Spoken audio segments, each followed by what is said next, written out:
Hello बच्चों, आपका बहुत बहुत स्वागत है हमारे इस वीडियो में। आज आपको बताने जा रहे हैं हम टाइप्स ऑफ क्लॉज। इससे पहले आपको हम क्लॉज पढ़ा चुके हैं, आप जाके पहले वो वाला वीडियो चेकआउट कर लीजिए। इसकी हमने एक अलग से ग्रामर की प्लेलिस्ट बना दी है, जो कि आपको प्लेलिस्ट मिल जाएगी इंग्लिश ग्रामर के नेम से। तो बात करते हैं टाइप्स ऑफ क्लॉज। क्लॉज कितने प्रकार की होती हैं?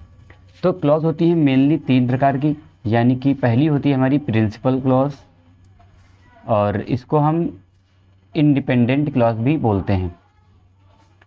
इंडिपेंडेंट क्लॉज मतलब इसका जो अर्थ होता है वो अपने आप में कंप्लीट होता है, स्वतंत्र होती है, किसी के ऊपर डिपेंड नहीं करती है। दूसरी होती है हमारी सबऑर्डिनेट क्लॉज।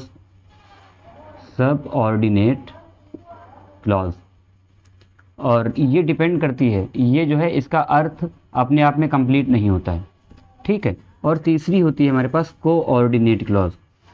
इसमें दोनों मतलब ये भी इंडिपेंडेंट होती है, ठीक है, बस ये कोऑर्डिनेटिंग कंजंक्शन द्वारा जुड़ी होती है। अब हम सबसे पहले बात करेंगे प्रिंसिपल क्लॉज की। ये 3 आप लिख लीजिए टाइप्स ऑफ क्लॉज डाल के, कि प्रिंसिपल क्लॉज जो कि इंडिपेंडेंट होती है, सबऑर्डिनेट क्लॉज जो कि डिपेंड क्लॉज होती है, डिपेंडेंट क्लॉज होती है, और एक होती है कोऑर्डिनेट क्लॉज। इसे आप जो है लिख लीजिए 3 पॉइंट बना के। इसके बाद हम लोग बात करेंगे अभी सबसे पहले प्रिंसिपल क्लॉज की, ठीक है। प्रिंसिपल क्लॉज क्या होता है तो देखेंगे। प्रिंसिपल क्लॉज में आपको 2-3 चीज़ें याद रखनी है, जो कि हैं, सबसे पहली चीज़ है कि इट इज़ इंडिपेंडेंट। जो लिखा था इसका नाम ही है इट इज़ इंडिपेंडेंट, ये किसी के ऊपर डिपेंड नहीं करती है, ठीक। इट मेक्स सेंस, और इट इज़ अ सेंटेंस, ये चीज़ हो गई। तो ये क्वालिटी देखी जाती है प्रिंसिपल क्लॉज में। इट इज़ इंडिपेंडेंट, ये इंडिपेंडेंट होती है, किसी के ऊपर निर्भर नहीं करती, आश्रित नहीं होती है। इट मेक्स सेंस, ये सेंस भी क्लियर करती है पूरा, ठीक है, पूरा सेंस क्लियर करेगी ये। दूसरी चीज़ इट इज़ ए सेंटेंस, ये एक सेंटेंस भी होती है, ठीक। तो प्रिंसिपल क्लॉज क्या होता है, 3 क्वालिटी रखती है। जैसे अगर हम कहें he is going to market, he is going to market, तो ये क्या है, ये आपका। अच्छा, अब आप कैसे पहचानेंगे कोई क्लॉज है कि नहीं? आपको हमने पिछले वीडियो में बताया था क्लॉज वाले में कि सब्जेक्ट ढूंढना है और वर्ब ढूंढना है, और पूरा प्रेडिकेट तक पढ़ देना है। फिर he is going to market, अगर आपको सही से समझना है ये चीज़ तो आप क्लॉज वाला ही वीडियो देखिए, वो आधे घंटे का है। आपको हमने क्लॉज फाइंड आउट करना उसी में सिखाया है। इसमें टाइप्स ऑफ क्लॉज की बात करेंगे, ठीक है। देखिए he is going to market, ये पूरा एक क्लॉज हमारे पास हो गया, एक एग्जाम्पल ही हो गया। अब देखते हैं दूसरे एग्जाम्पल की तरफ, जो कि है he is a wise man. दूसरा एग्जाम्पल हमारे पास है he is a wise man. तो ही क्या है, सब्जेक्ट वर्ब, यानी कि सब्जेक्ट वर्ब मिलने पर सेंटेंस में क्लॉज होगी। तो he is a wise man, ये पूरी क्लॉज हो गई। और ये तीनों क्वालिटीज में पाई जा रही है। इंडिपेंडेंट है, इसका सेंस क्लियर हो रहा है कि वह बुद्धिमान व्यक्ति है। इट इज़ ए सेंटेंस, ये सेंटेंस भी है। यही चीज़ इसमें हो रहा है कि एक इंडिपेंडेंट है, किसी के ऊपर डिपेंड नहीं कर रहा है, इसका एक सेंस क्लियर हो रहा है। और इट इज़ ए सेंटेंस, ये सेंटेंस भी है। क्लियर हो गया। और एग्जाम्पल देख लेते हैं, यू कैन गो नाउ। तीसरा एग्जाम्पल हो गया हमारे पास, you can go now. You क्या हो गया, सब्जेक्ट, कैन गो क्या हो गया, वर्ब, ठीक। इसके बाद क्या हो गया, ये पूरा हो गया हमारा प्रिंसिपल क्लॉज, ठीक, क्योंकि ये क्या है, इंडिपेंडेंट है, सेंस क्लियर कर रहा है, और एक सेंटेंस भी है, ठीक है। एक अगला सेंटेंस देख लीजिए, I watch the whole movie. I watch the whole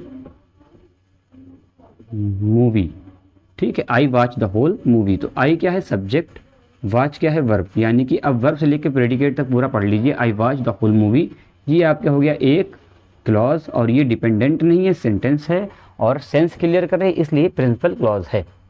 clear हो गया।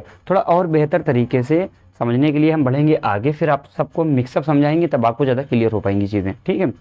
लेकिन अगर आपने क्लॉज वाला वीडियो नहीं देखा है तो आप पहले प्लीज़ क्लॉज वाला पहले क्लियर कर लें, ताकि वो क्लॉज फाइंड आउट करना आ जाए। क्योंकि जब क्लॉज फाइंड आउट करना आ जाएगा तो टाइप्स में ज़्यादा दिक्कत नहीं आएगी फिर। लेकिन अगर क्लॉज फाइंड आउट ही नहीं करना आ रहा है कि कैसे क्लॉज है सेंटेंस में, तो फिर थोड़ी सी दिक्कत होगी आपको। हालांकि अगर आप थोड़ा समझदार हैं तो आपको यहीं भी समझ में आ रहा होगा कि वर्ब और सब्जेक्ट निकालना है, वो क्लॉज हो जाता है। वहाँ पे अच्छे से हमने प्रैक्टिस करवाई है एग्जांपल्स के साथ, आप देख सकते हैं वाला वीडियो भी, ठीक है। तो अब हम लोग अब बढ़ेंगे आगे सबऑर्डिनेट क्लॉज की तरफ, ठीक। प्रिंसिपल क्लॉज आपके समझ में आ गई होगी। और जो प्रिंसिपल क्लॉज होता है, इससे सारे सेंटेंस जो बनते हैं लगभग वो जो हैं डिपेंडेंट नहीं होते हैं, इंडिपेंडेंट होते हैं, ठीक है। तो बता चुके हैं वाली बात। अब आगे बात करेंगे सबऑर्डिनेट क्लॉज की। सब ऑर्डिनेट क्लॉज, ठीक है।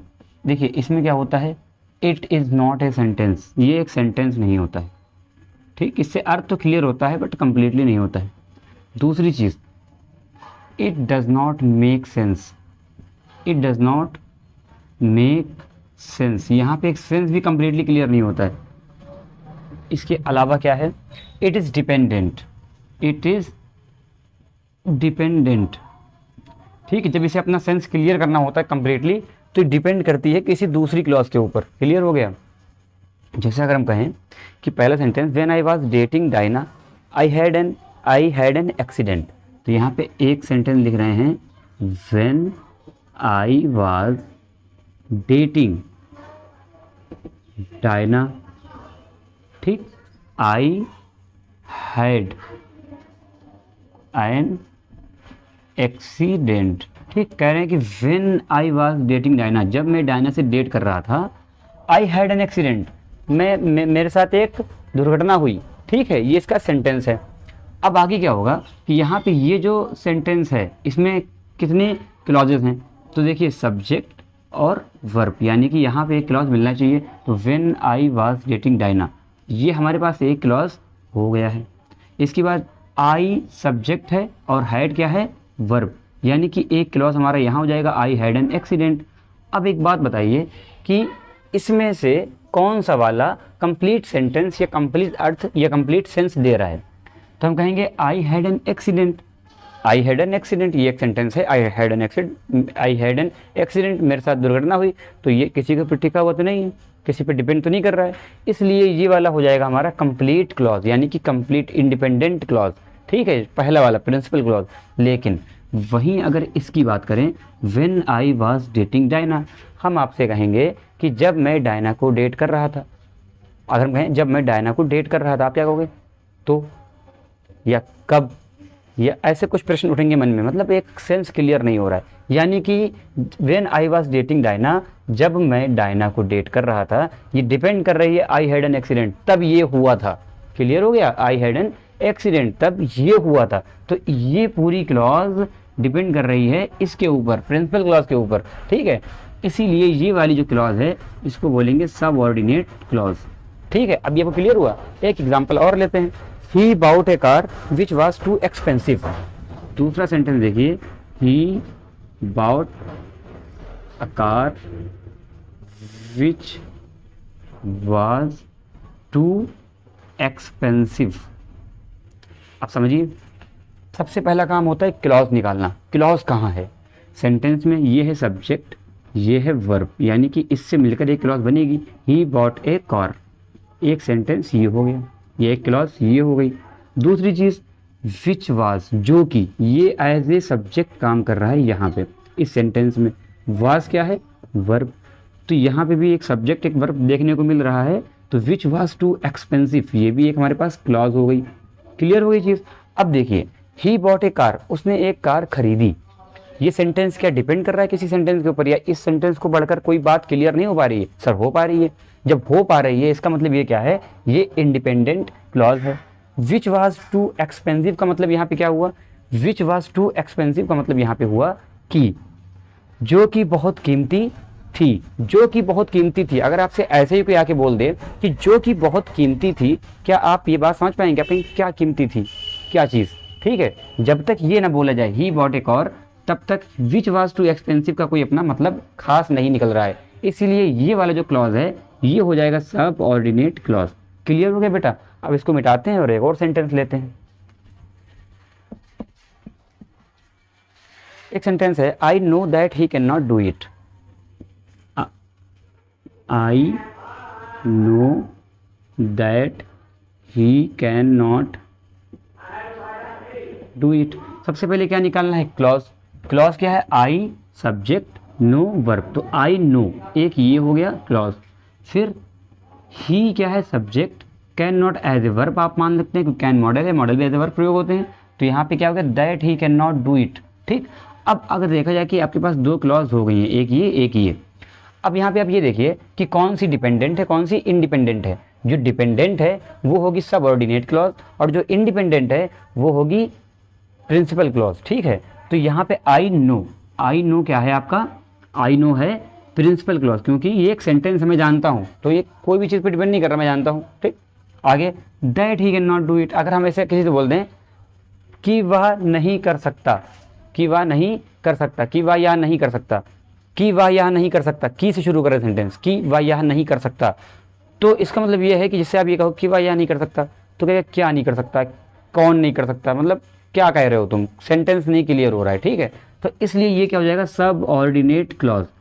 अब देखते हैं एक अगला example, he does not know where he was born, he does not know where he was born. ठीक है, तो देखिए सबसे पहले क्लॉज निकालना है, यहाँ क्या हो गया, सब्जेक्ट डज और नो, बीच में नॉट निगेटिव है तो नॉट आएगा हेल्पिंग वर्ब, ये वर्ब हो गई, यानी कि यहाँ पे क्लॉज देखने को मिल रही है, ही डज नॉट नो।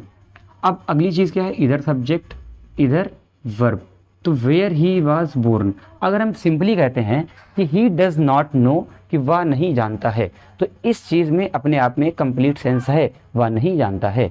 लेकिन अगर हम कहें वेयर ही वॉज बोर्न, जहाँ वह पैदा हुआ, जहाँ वह पैदा हुआ था या जहाँ वह पैदा हुआ, कि वेयर ही वॉज बोर्न, तो हम ये कहेंगे कि वेयर ही वॉज बोर्न, अगर हम ये कहें वेयर ही वॉज बोर्न, तो ये सेंटेंस पूरा क्लियर नहीं हो पा रहा है। ठीक है, अच्छा यहाँ पे आप लोग इसको इंट्रोगेटिव समझने गलती मत करिएगा, क्यों, क्योंकि आप समझे कि सर ये क्लियर तो हो रहा है इंट्रोगेटिव में, वेयर ही वॉज बोर्न, वह कहाँ पैदा हुआ था, नहीं नहीं नहीं, ये वो चीज़ नहीं है, अगर वो होती तो ऐसे होती, वेयर वाज ही बोर्न।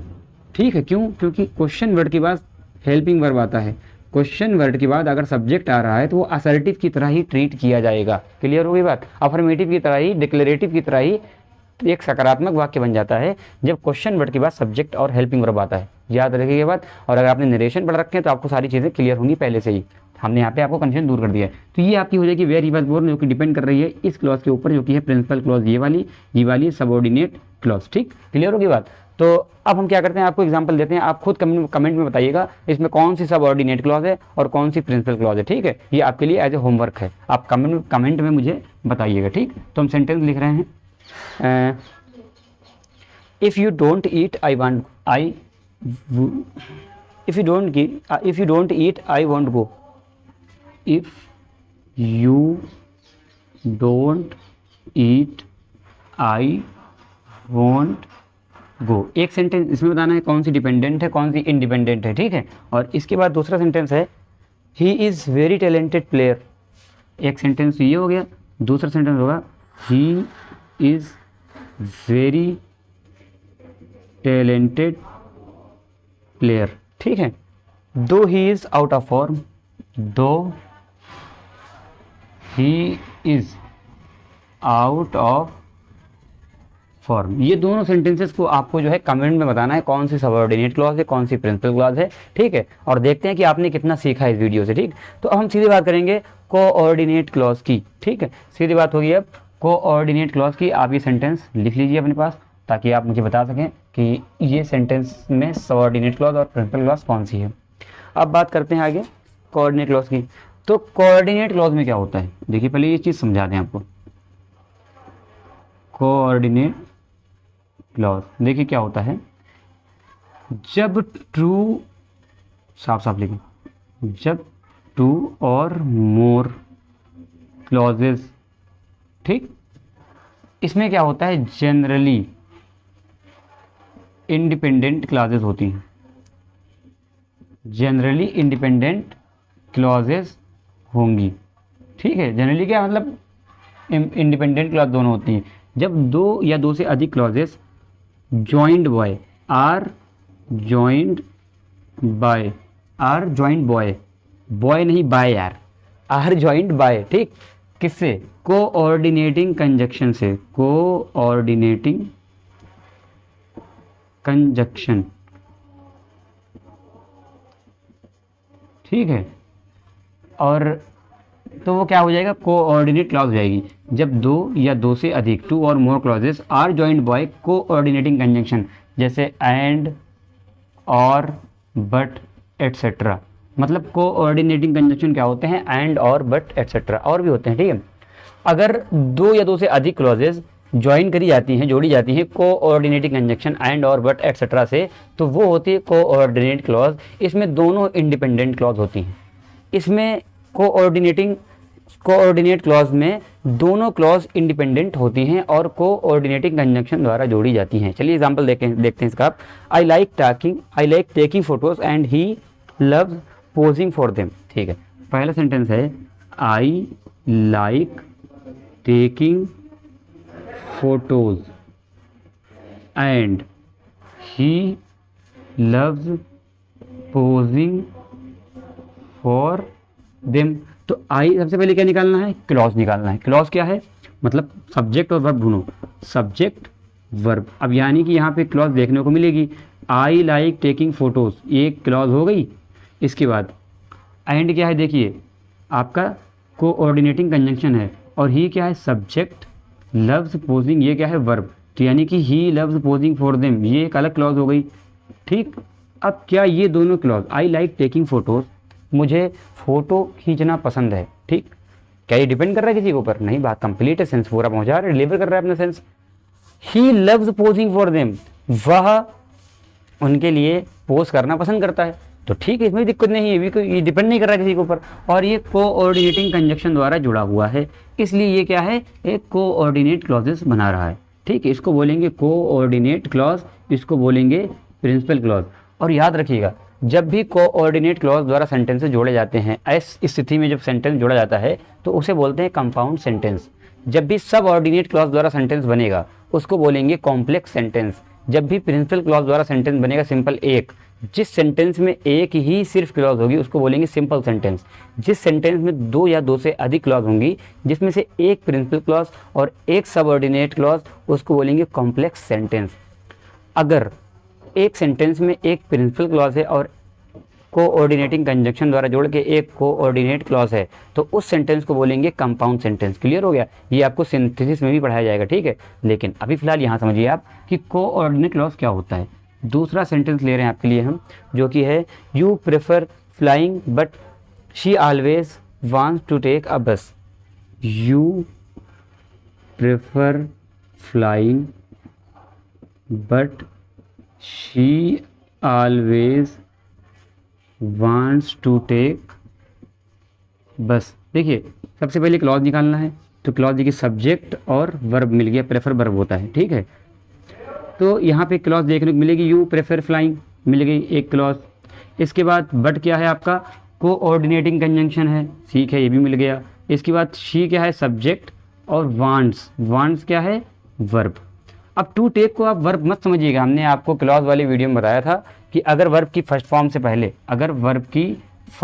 पहले टू लगता है तो वो बन जाता है इन्फिनेटिव, ठीक। और इन्फिनेटिव कभी भी वर्ब के तरीके से नहीं होता है, as a noun as a adjective काम करता है, बट वो वर्ब नहीं होता है, ठीक, इतने याद रखिए, ठीक। तो यहाँ पे क्या है कि एक वर्ब एक सब्जेक्ट दो क्लॉज, ये वाली भी इंडिपेंडेंट है। यू प्रेफर फ्लाइंग, तुम उड़ना पसंद करते हो, तुम बाय एयर जाना पसंद करते हो, ठीक है। बट कोऑर्डिनेटिंग कंजंक्शन है, she subject, she always want to take bus, ठीक है, वो हमेशा बस से जाना पसंद करती है, बस लेना पसंद करती है। इसका मतलब दोनों इंडिपेंडेंट हैं, किसी के ऊपर डिपेंड नहीं कर रहे हैं, कोऑर्डिनेटिंग कंजंक्शन द्वारा कनेक्टेड हैं, इसलिए ये क्या है, कंपाउंड क्लॉज। ये वाली जो क्लॉज है ये है कोऑर्डिनेटिंग क्लॉज, और ये वाली कौन सी क्लॉज है, प्रिंसिपल क्लॉज। दोनों इंडिपेंडेंट सेंटेंसेस हैं, ठीक है। और ये सेंटेंस कौन सा है, क्योंकि कोऑर्डिनेटिंग क्लॉज द्वारा जुड़ा हुआ है प्रिंसिपल क्लॉज के साथ, तो ये है कंपाउंड सेंटेंस। अब आपके लिए होमवर्क लिख रहे हैं इस वाले में भी, और आप मुझे बताइएगा कि कौन सा कंपाउंड है और कौन सा मतलब कौन सा कोऑर्डिनेटिंग क्लॉज है, कौन सा प्रिंसिपल क्लॉज है, और कैसा क्या है, ठीक, आप बताएंगे। The boys सैंग and the girls danced.